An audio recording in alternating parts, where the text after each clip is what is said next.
Aliza talk के मुआज़्ज़िज़ सामीन को अलीज़ा कंवल का सलाम। दोस्तों, उम्मीद करती हूँ आप सब खैरियत से होंगे, जहाँ रहें खुश रहें। बढ़ते हैं कहानी की तरफ। मेरी फूफो की बेटी यतीम हुई तो मेरे वालिद ने उसे अपने घर में पनाह दी। सब उसे यतीम समझकर उसका ख्याल रखते, मगर वो तो हमारे ही हर चीज़ पर कब्जा जमा कर बैठ गए। मेरे कपड़े, मेरी चीज़ें मुझसे पहले वो इस्तेमाल करते, मेरी और मेरी बहन की चीज़ों को नुकसान पहुंचाते। अब्बू से कुछ नहीं बोलते थे, हमें भी सब्र करने का कहते। मेरा रिश्ता तय हुआ, शादी की तारीख रख दी गई। शादी से 1.5 माह पहले मेरे मंगेतर ने अब्बा से कहा, मैं आपकी बेटी से नहीं, आपकी भांजी से शादी करूंगा। ये सुनकर मेरे पैरों तले जमीन निकल गई। मेरी कजन और मेरा मंगेतर तो आज मेरी बर्दाश्त खत्म हो गई। मेरा गुस्सा 7वें आसमान को छूने लगा। गम और गुस्से से मेरा बुरा हाल था। मेरा दिल कर रहा था कि मैं घर की हर चीज तहस नहस करके रख दूं। माहीन अब हद पार करने लगे थे। उसकी शर्अंगेज हरकतें बढ़ती जा रही थी। वो बस मुझे अजियत देना चाहते थे और मुझे तकलीफ देने के लिए आज उसने मेरी नई कमीज जला दी। मुझे अपनी वो कमीज बहुत प्यारी लगती थी। एफए में टॉप करने की खुशी में मेरे बड़े मामू ने मेरे लिए दुबई से लाए थे वो कमीज। जब से वो शर्ट मुझे मिली थी, माहीन हसद से पागल हो रही थी। उसने 1-2 बार मुझसे शर्ट मांगी। वो मेरी शर्ट पहनना चाहते थे। हर बार की तरह मेरी नई शर्ट पहले उसे चाहिए थे, मगर मैंने देने से साफ इनकार कर दिया और कह दिया कि देखो, तुम पहले मेरी सारी चीजें इस्तेमाल कर चुकी हो। मैंने कुछ नहीं कहा, मगर ये शर्ट मैं तुम्हें किसी सूरत नहीं दूंगी। मेरे मामू बहुत प्यार से लाए हैं मेरे लिए, इसको सिर्फ मैं खुद ही इस्तेमाल करूंगी। मेरे इनकार ने माहीन को भड़का दिया। आज फ्रेंड के घर पार्टी थी। हमारी क्लास की सब लड़कियां एफए का रिजल्ट आने के बाद मुख्तलिफ शोबों में दाखला ले चुकी थीं। इसलिए हम दोस्तों ने सोचा कि गेट टुगेदर रख लेते हैं, ताकि ये फंक्शन हम लड़कियों के लिए यादगार रह जाए। मेरी फ्रेंड्स ने मुझे ये शर्ट पहनने का कहा, क्योंकि मैंने सबके सामने उस शर्ट की बहुत तारीफ की थी। अम्मी ने मुझे उस शर्ट के साथ मैचिंग ट्राउजर्स और दुपट्टा लेकर दिया था, जो बहुत ही अच्छे ब्रांड का था। मैं बहुत खुश थी। अपना सूट बहुत एहतियात से प्रेस किया और नहाने घुस गई। मगर जब नहाकर बाहर आई और कपड़े उठाए तो ये देखकर मेरी चीख निकल गई। मेरी शर्ट बिल्कुल सामने से बुरी तरह जली हुई थी और मैं अच्छी तरह जान गई थी ये हरकत किसने की थी। मेरी छोटी बहन ऐसे मेरी चीजें खराब नहीं करती थी। वैसे भी हम दोनों बहनों में बहुत प्यार था। हम दोनों एक दूसरे की चीजों को इस तरह नुकसान नहीं देते थे। रह गई अम्मी की बात, तो वो कभी भी ऐसी हरकत नहीं कर सकती थी। सिर्फ माहीन थी जिसने अपनी जलन मेरी शर्ट पर निकाली थी। ये पहली बार नहीं था। माहीन अक्सर मेरे साथ ऐसी शर्अंगेज शरारतें करती थी, जिससे मुझे ज़हनी अजियत पहुंचे, लेकिन मैं बर्दाश्त कर जाती थी। मगर आज जो हरकत उसने की, वो मुझसे बर्दाश्त नहीं हुई। मैंने चीख चीख कर पूरा घर सर पर उठा लिया। मेरी चीखें सुनकर अम्मी और छोटी बहन फातिमा बौखला कर मेरे कमरे की तरफ भागे। अब्बू भी उस वक्त घर आ चुके थे। मेरी चीखों ने उन्हें परेशान कर दिया। मैंने रोकर उन्हें बताया कि माहीन ने मेरी शर्ट जला दी है। मेरी बात पर अब्बू थोड़ा खफा होकर बोले, ये इतनी बड़ी बात नहीं है आयशा। तुमने तो ऐसे चीखें मारी जैसे मुझे लगा पता नहीं कोई बला घर घुस आई है। तुम्हें एहतियात से काम लेना चाहिए। मेरा तो दिल कांप गया। ऐसे मत किया करो बेटा। अब्बू की बात पर मैंने रोते हुए उनकी जानिब देखा। यह उनके लिए बहुत मामूली बात थी, क्योंकि उन्हें अपनी बेटियों की कभी भी परवाह नहीं रही थी। उन्हें तो बस अपनी भांजी नजर आती थी। मैंने गुस्से से कहा, ये छोटी बात नहीं है अब्बू, मुझे अपनी शर्ट बहुत प्यारी थी, मामू मेरे लिए दुबई से लाए थे, मैंने एक बार भी नहीं पहनी थी।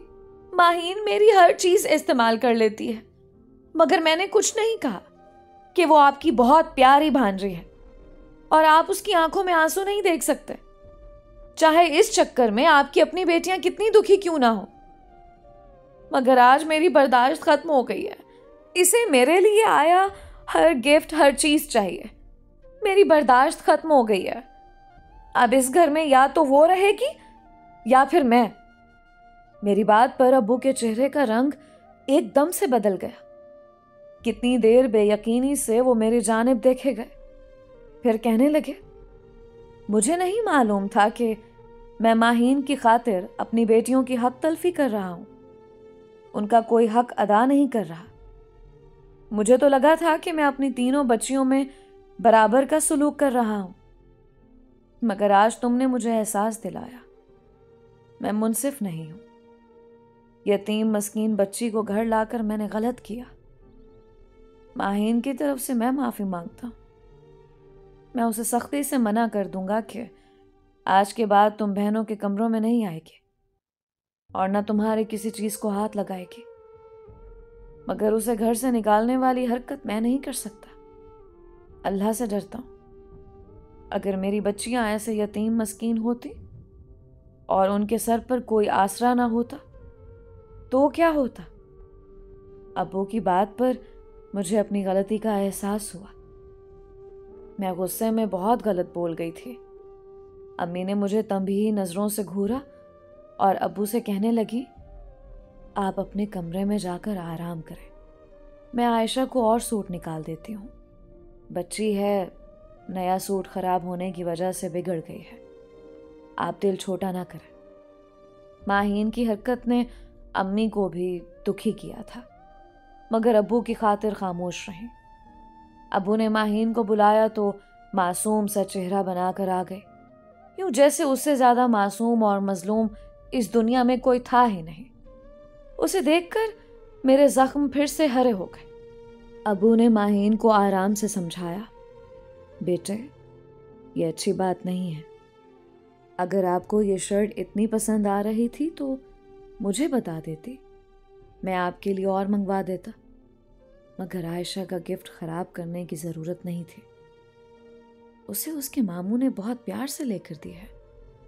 अब्बू की बात पर माहीन मोटे मोटे आंसू बहाने लगी और हाथ जोड़ते हुए बोली, मुझे माफ कर दे मामू, मेरा मकसद ऐसा नहीं था, मैं माहीन की शर्ट खराब नहीं करना चाहती थी, बस मुझे अच्छी लगी तो खुद पर रख कर आईने में देखने लगी, मगर उस दौरान ना जाने कैसे शर्ट पर सिलवट पड़ गई। मैं घबरा गई थी कि अगर आयशा ने देख लिया तो जान लेगी। मैंने उसकी शर्ट उठाई, उसी घबराहट में मैंने जल्दी जल्दी इस्त्री गर्म करके सिलवट दूर करने लगी, मगर इस्त्री बहुत गर्म हो गई और शर्ट जल गई। मैंने जानबूझकर नहीं किया, फिर भी मैं आयशा से और आपसे माफी मांगती हूँ। मैं अपने कमरे से बाहर भी नहीं निकलूंगी। मैं जानती हूँ कि अपने घर में नहीं हूँ। आप लोगों का बहुत बड़ा एहसान है कि मुझे तन्हा नहीं होने दिया, अपने घर में पनाह दी, तो भला मैं क्यों अपने मोहसिनों को नुकसान पहुंचाऊंगी। नादानी में भूल कर बैठी हूँ, आइंदा आयशा की किसी चीज को हाथ नहीं लगाऊंगी। ये कहकर माहीन हिचकियों से रोने लगे और उसकी बातें और आंसुओं ने अब्बू को दुखी कर दिया था। वो शिकायती नजरों से हम माँ बेटियों की जानिब देखते अपने कमरे में चले गए। अम्मी मुझे खफा नजरों से देखती अब्बू के पीछे गईं और माहीन भी मुस्कुराती जताती नजरों से मेरी जानिब देखकर कमरे से चली गई। उसकी हरकत ने मेरे तन बदन में आग लगा दी। मेरा दिल किया उसका सर फाड़ दूं। ऐसा नहीं था कि हम माँ बेटियां कमजोर व तंग दिल थीं और यतीम मस्कीन लड़की हमसे बर्दाश्त नहीं हो रही थी। हमने उसको बहुत दिल से अपनाया था, अपने घर में जगह दी, बहुत प्यार और मान दिया। मगर वो अच्छी लड़की नहीं थी। माहीन जानबूझकर ऐसा करती थी। मैं अच्छी तरह जानती थी। उसे एहसास हुआ था, और ना ही वो सच में दुखी थी। वो शुरू दिन से यही घटिया हरकतें करती आ रही थी। जब से वो हमारी जिंदगी में आई थी, उसने हमारी जिंदगी अजाब बनाकर रख दी। मैं 8वीं क्लास में थी जब मेरे अब्बू की इकलौती बहन दिल का दौरा पड़ने से इंतकाल कर गई। उनका शौहर पहले ही वफात पा चुका था। माहीन इकलौती थी। माँ बाप के इंतकाल के बाद बिल्कुल अकेली पड़ गई। माँ के बेजा लाड प्यार ने उसे खुदसर और बदतमीज बना दिया था। बहन की वफात ने अब्बू को बहुत गमगीन कर दिया। उन्होंने फौरन ही फैसला कर लिया कि वो माहीन को अपने घर ले आएंगे। अम्मी ने भी उनके फैसले को मुस्तरद नहीं किया था। वो खुद भी नर्म मिजाज और एहसास वाली थी। हम बहनों ने भी माहीन को दिल से खुशामदीद किया, खुशी से उसे अलग कमरा रहने को दिया। अब्बू उसका बहुत ख्याल रखते थे। वो कोई काम नहीं करती थी, बस हर वक्त फैशन मैगजीन देखती या फिर टीवी। अब्बू उसे आगे बढ़ाना चाहते थे, मगर उसने इनकार कर दिया। कहने लगी अम्मी के मरने के बाद उसका पढ़ाई में दिल नहीं लगता। कुछ ही दिनों में उसकी मासूमियत का राज भी खुल गया। वो पढ़ने की शौकीन नहीं थी। ये तो मेरी फूफो उसे जबरदस्ती पढ़वा रही थी। अब जब वो भी नहीं रही तो माहीन को ना पढ़ने का बहाना मिल गया। अब्बू के सामने मजलूम बनकर वो अपनी बातें मनवाती थी। धीरे धीरे उसने पूरे घर पर कब्जा कर लिया था। हर चीज में उसकी इजारादारी कायम हो गई थी। जो वो चाहती वही होता था। हम बहनें पढ़ने जाती तो वो पीछे हमारे कमरे में घुसकर हमारी चीजों का सत्यानाश कर देते, और अगर हम उसे रोकते या कुछ कहते तो वो रोध होकर यही जज्बाती बातें करके अब्बू को दुखी करती, और अब्बू हमें डांट कर खामोश करवा देते। उसकी ज्यादा दुश्मनी मुझसे थी। वो मेरी हम उम्र थी। मेरी हर बात से जिद लगाना और मेरी चीजें खराब करना उसे पसंद था। उसके आने पर मुझे महसूस होने लगा जैसे अब्बू ने हमारा सारा प्यार उसी पर लौटाना शुरू कर दिया। वो हमें टाइम नहीं देते थे, बल्कि घर आते ही माहीन की खैर खैरियत पहले दरियाफ्त करते और फिर हमारा नाम लेते। मैं अब्बू से खफा रहने लगी। माहीन से मुझे नफरत हो गई। उसे चीजों की कमी नहीं थी। हमारे जैसी चीजें उसके पास भी मौजूद थीं, मगर फिर भी वो मेरे सामान को खराब करती थी। अम्मी को भी माहीन की हरकतें बुरी लगती थीं, मगर अपने शौहर की आदत से वाकिफ थी। वो भांजी के लिए बहुत हसास हो रहे थे और अक्सर अम्मी से भी नाराज हो जाते। माहीन की झूठी शिकायतें लगाने पर अब वो अम्मी को डांटते भी थे। उसके आने से पहले हमारे घर का माहौल बहुत पुरसुकून था। कभी भी हमारे घर लड़ाई नहीं हुई। अब्बू हमसे बहुत प्यार करते थे और अम्मी की बहुत इज्जत करते थे, मगर उसके आने से घर का सुकून दरम भरम हो गया। हर वक्त किसी ना किसी बात पर अब्बू की अम्मी से बहस हो जाती थी, और मैंने देखा था जब भी अब्बू किसी बात पर हमें डांटते, अम्मी से नाराज होते, तो माहीन के चेहरे पर बड़ी शैतानी मुस्कुराहट होती थी, यूं जैसे वो अपने मकसद में कामयाब हो गई हो। वो निहायत कमजर्फ, मकार और झूठी लड़की थी। दूसरों की चीजों पर कब्जा करना, उनकी खुशियां छीनना माहीन की आदत थी। यहां उसे आजादी मिल गई थी क्योंकि अब्बू उसके अलावा किसी की नहीं सुनते थे। वो हर हाल में अपनी भांजी को खुश रखना चाहते थे। हम अब्बू की खातिर उसकी हर हरकत को बर्दाश्त करते, मगर मेरी शर्ट चलने पर अब्बू का रद्द अमल मेरा दिल दुखा गया। मैं अब्बू से नाराज हो गई और माहीन को कैसे लगाम डालनी है इसका बंदोबस्त भी मैंने सोच लिया। अम्मी और फातिमा ने मुझे मनाने की बहुत कोशिश की, मगर मैंने फंक्शन पर जाने से इनकार कर दिया। मुझे इतना गुस्से में देखकर अम्मी बहुत हैरान थी। मैं ऐसी नहीं थी। मैं नर्म मिजाज और बर्दाश्त वाली लड़की थी। जल्दी बातों को दिल पर नहीं लगाती थी। मगर अम्मी नहीं जानती थी, माहीन की हरकतों ने मुझे बहुत दिल बर्दाश्ता कर दिया था।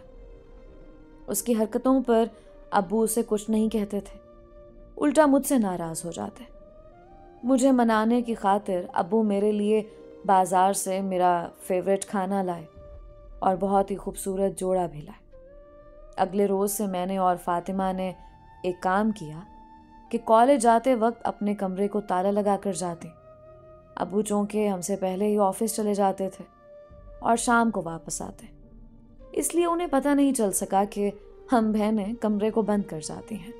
माहीन की साजिशी फितरत ये सब बर्दाश्त नहीं कर पा रही थी। गुस्सा उसके चेहरे पर वाज़ेह नजर आने लगा था, मगर इस मामले में वो कुछ नहीं कर सके और हमारी जिंदगी में सुकून हो गया। अब मेरी और फातिमा की चीजें खराब नहीं होती थी। माहीन गुस्से से पागल होने लगी थी। हम बहनों ने उससे बोलचाल भी बंद कर दी। मुझे लगा ऐसा करने से माहीन को अपनी गलतियों का एहसास हो जाएगा, वो हमारे साथ गलत करती है, मगर ऐसा नहीं हुआ। बज़ाहिर खामोश रहते वो कितनी खतरनाक हो गई थी, इस बात का मुझे हरगिज अंदाजा नहीं था। वो नफरत की आग में जल रही थी। वक्त गुजरता गया। मैं बीएस के इम्तिहानात से फारिग हुई तो अम्मी ने मुझे घर के कामों में लगा दिया। वो अब मेरी और माहीन की शादी करना चाहती थी। माहीन को भी जैसे तैसे घर के काम सिखाए। अम्मी की ख्वाहिश पर मैंने फर्मा बरदारी से सर झुका लिया और अम्मी की हिदायत के मुताबिक घरदारी सीखने लगी। जबकि माहीन चिढ़ने लगी थी, उसे कामों से उलझन होती थी, मगर इस बार अम्मी ने उसकी एक नहीं सुनी। उसकी तालीम भी मुकम्मल नहीं थी और अब अगर घर के कामों में सुघड़ ना होती तो उसका रिश्ता होना मुश्किल हो जाता। अब्बू का भी एहसास था, इसलिए खामोश रहे।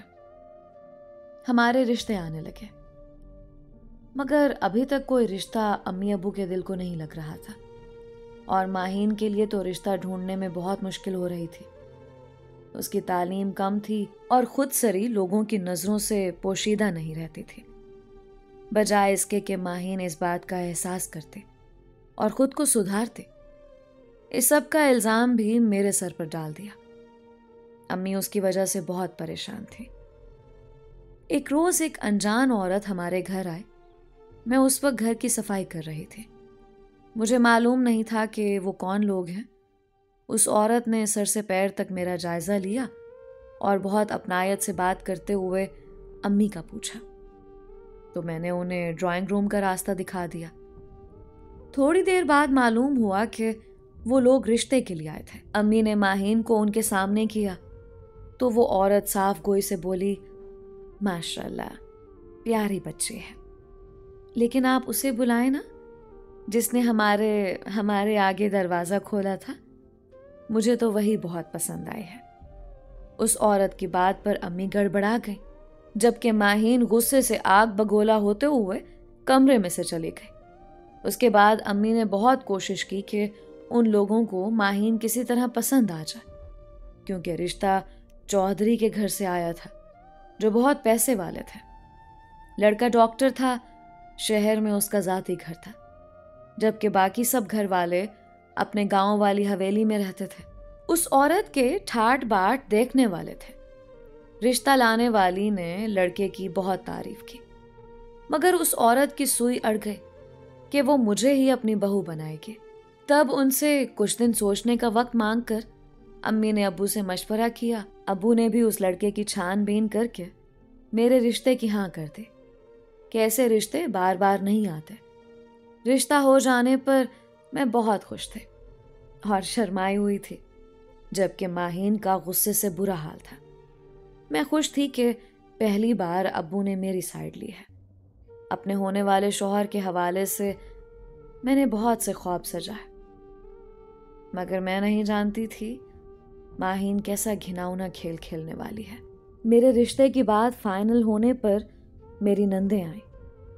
वो मेरा नंबर लेना चाहती थी ताकि अपने भाई की बात मुझसे करवा सकें। माहीन ने उनको मेरा नंबर लिखवा दिया। और बहाने से उनके भाई का नंबर भी नोट कर लिया।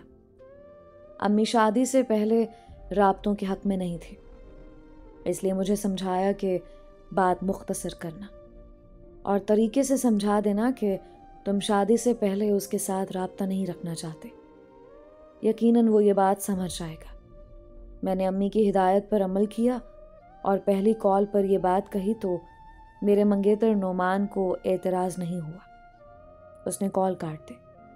उसके बाद दोबारा मेरे नंबर पर उसकी कॉल नहीं आई थी। पहले तो मैंने महसूस नहीं किया, मगर फिर मुझे हैरत होने लगी। क्या वो इतना फर्माबरदार था कि मेरे एक ही बार मना करने पर रुक गया?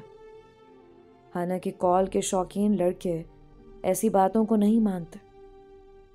खैर, मैंने अपने दिलो दिमाग में मनफी सोचों को जगह नहीं दी और अपनी शादी की तैयारियां करने लगी, जो कि 3 माह बाद तय पाई थी। अब्बू कोशिश कर रहे थे कि माहीन का भी रिश्ता हो जाए, मगर उसकी नौबत नहीं आई। माहीन का रिश्ता ना होना था और ना हुआ, बल्कि शादी से 1 महीना पहले मेरे मंगेतर ने अब्बू से मुलाकात की और बताया वो और माहीन एक दूसरे को पसंद करते हैं और शादी करना चाहते हैं। बाद के मसलों से बेहतर होगा कि अभी फैसला बदला जाए। अब्बू को यह सुनकर बहुत गुस्सा आया। उन्होंने माहीन से बास पुर्स की तो माहीन ने भी कह दिया कि वो उसी से शादी करना चाहती है। ये सुनकर मेरे सर पर आसमान आ गिरा था। मुझे यकीन नहीं आ रहा था माहीन मेरे साथ ऐसा भी कर सकती है। मैंने शिकायती नजरों से अम्मी की तरफ देखा तो उन्होंने मुझसे नजरें चुरा ली। उन्होंने मुझे रोका था कि मैं अपने मंगेतर से बात ना करूं, और इसका ये नतीजा निकला, मेरी बजाय वो माहीन से बातें करने लगा और अब उससे शादी करना चाहता था। मुझे लगा था कि अब्बू इनकार कर देंगे, मगर ऐसा नहीं हुआ। अब्बू ने माहीन का रिश्ता नोमान से कर दिया। मैं बहुत रोई और अम्मी अब्बू से बात करना तर्क कर दी। उन्होंने मुझसे बात करने की बहुत कोशिश की, मगर मैं उनकी कोई बात नहीं सुन रही थी। तकलीफ से मेरा बुरा हाल था। गम से मेरा दिल फटने वाला हो रहा था। क्या क्या ख्वाब सजाए थे, मगर सारे ख्वाब चिकनाचूर हुए। मेरा होने वाला शौहर अब माहीन का होने जा रहा था। अब्बू अम्मी मेरे लिए फिक्रमंद थे। तब उनकी खातिर मैंने अपने आंसू साफ कर लिए और चुपचाप घर का काम करके कमरे में बंद हो जाते। मैंने ये देखना छोड़ दिया कि घर में क्या हो रहा है, कौन आ जा रहा है। मैं हंसना बोलना भूल चुकी थी। अम्मी और फातिमा मुझसे बात करने की कोशिश करती, मगर मैंने अपनी चुप नहीं तोड़ी। मेरा दिल टूटा था। माहीन खुशी खुशी अपनी शादी की तैयारी कर रही थी। मेरी हर चीज़ पर कब्जा जमाने के बाद भी उसे ठंड नहीं पड़ी। उसने मुझसे मेरा मंगेतर भी छीन लिया और अब्बू ने भी कुछ नहीं कहा और अपनी बेटी की खुशियां उठाकर अपनी भांजी की झोली में डाल दी। लड़के की माँ भी बहुत शर्मिंदा और अफसुर्दा थी। उसने बार बार अम्मी अब्बू से मुआज़रत की कि लड़का उनकी बात नहीं सुनता। जिस रोज़ माहीन की रुखसती होनी थी, उस दिन सुबह अब्बू मेरे कमरे में आए। मैं बिस्तर पर लेटी छत को घूर रही थी। मुझे इस तरह खामोश देखकर अब्बू बहुत अफसुर्दा हुए। मेरे पास आकर बैठ गए और कहने लगे, मैं अपनी बेटी से माफ़ी मांगूं तो भी वो मेरी बात नहीं सुनेगी। अब्बू की बात पर मैंने ज़ख्मी नज़रों से उनकी जानिब देखा, मगर कुछ नहीं बोली। तब अब्बू ने ज़बरदस्ती मुझे अपने सीने से लगाया।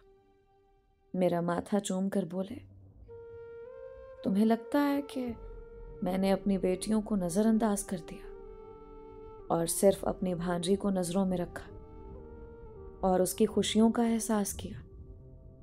ऐसा नहीं है आयशा।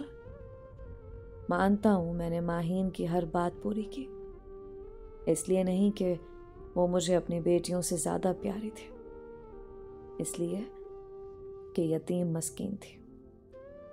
अल्लाह कहता है कि यतीम मस्कीन के सर पर हाथ रखो और उसका दिल ना दुखाओ, ऐसा ना हो उसकी आह अर्श हिला दे। मैं डरता था माहीन को आंसू देकर अपनी बेटियों के लिए दुख ना खरीद बैठूं। मैंने उसके साथ जो कुछ भी किया सिर्फ अल्लाह के डर से किया। उसके बदले मेरी बेटियों का नसीब अच्छा हो, इस बात का यकीन था मुझे। और यकीन करो, मेरे रब ने मेरी बेटियों का बहुत अच्छा नसीब लिखा है। ये एक रिश्ता नहीं था इस दुनिया में। वो लड़का कमज़र्फ और घटिया था, उसे रिश्तों की पहचान नहीं थी।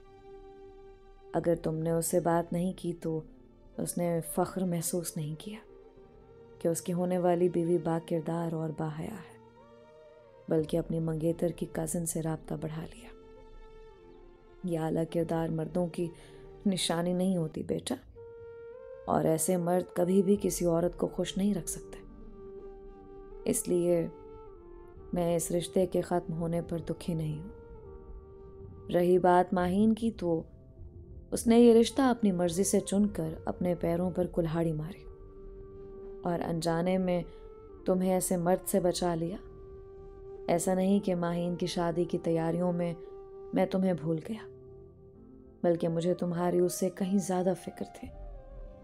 मैं आज भी अपनी बात पर कायम हूँ कि एक ही दिन में अपनी 2 बच्चियां रुखसत करूँगा। मैंने तुम्हारा रिश्ता कर दिया है। तुम्हारी अम्मी चाहती थी कि मैं तुम्हें बता दूँ, मगर मैं सरप्राइज़ देना चाहता था। लड़का आर्मी ऑफिसर है। मेरे दोस्त का बेटा बहुत ही सुलझा हुआ और आला किरदार का बावकार शख्स है। 1.5 माह से तुम्हारा रिश्ता हो गया, मगर उसने एक बार भी तुमसे बात करने की ख्वाहिश नहीं की, ना ही कोई और फजूल हरकत। अगर तुम नोमान की दुल्हन बन जाती तो ऐसा बावफा और शरीफ इंसान तुम्हारी ज़िंदगी में कैसे आता। मैं अपनी बेटी को भूला नहीं। मुझे तो अपनी ये प्यारी सी बेटी बहुत अजीज़ है, जिसने हर कदम पर सिर्फ मेरी खातिर मेरी भांजे की हरकतों को बर्दाश्त किया। अब्बू की बात पर मैंने हैरान होकर उनका चेहरा देखा। मुझे उनकी बात पर यकीन नहीं आ रहा था, मगर अब्बू मुस्कुरा रहे थे। मुझे लगता था अब्बू ने मेरी फिक्र करना छोड़ दी, मगर ऐसा नहीं था। वो मुझसे बहुत प्यार करते थे। मैं रोते हुए अब्बू के गले लग गई। अब्बू ने प्यार से मेरा सर सहलाया और खुलकर रोने दिया। जानते थे इतने वक्त का गुबार मेरे दिल में भरा है। मुझे फातिमा के साथ पॉलर जाने का कहा और माहीन को बुलाकर कहा, अपनी बहन की वफात के बाद मैंने तुम्हारी जिंदगी में किसी चीज की कमी नहीं आने दी। तुमने मेरी बच्चियों का हक मारा।